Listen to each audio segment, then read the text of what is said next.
Right now I have a commercial deal that's producing $5,500 a month in income from the building that's on it. But by this time next year, the building that I'm putting on it will produce almost $55,000 a month in income.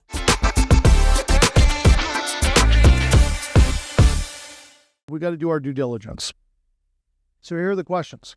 Is it rent rolling? If it isn't, is it because the property is in disrepair or the property is being poorly managed? One of those is going to be true.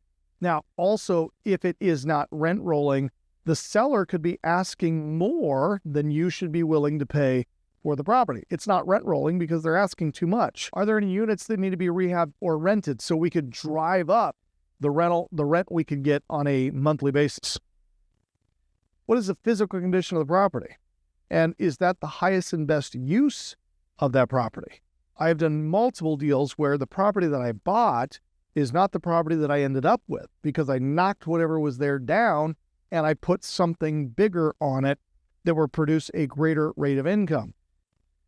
Right now I have a commercial deal that's producing $5,500 a month in income from the building that's on it. But by this time next year, the building that I'm putting on it will produce almost $55,000 a month in income just because we're changing the use and putting a different building on that site. So that would be a highest and best use strategy for that property. And that brings us to the next due diligence item. Is the allowable use different than what is there? I recently bought a single family home on 5 acres.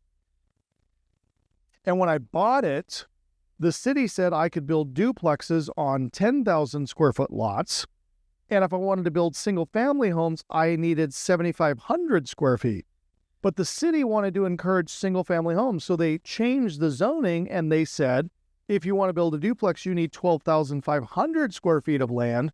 But if you build a single family home, you only need 4,500 square feet. So now I could get 3 units on less land than if I built duplexes. So this was a situation where the value of the dirt went up significantly because instead of building 10 duplexes, I could build 30 single-family homes. So that is a change in allowable use. And we know about this through the zoning laws and different things that are being presented at city council hearings.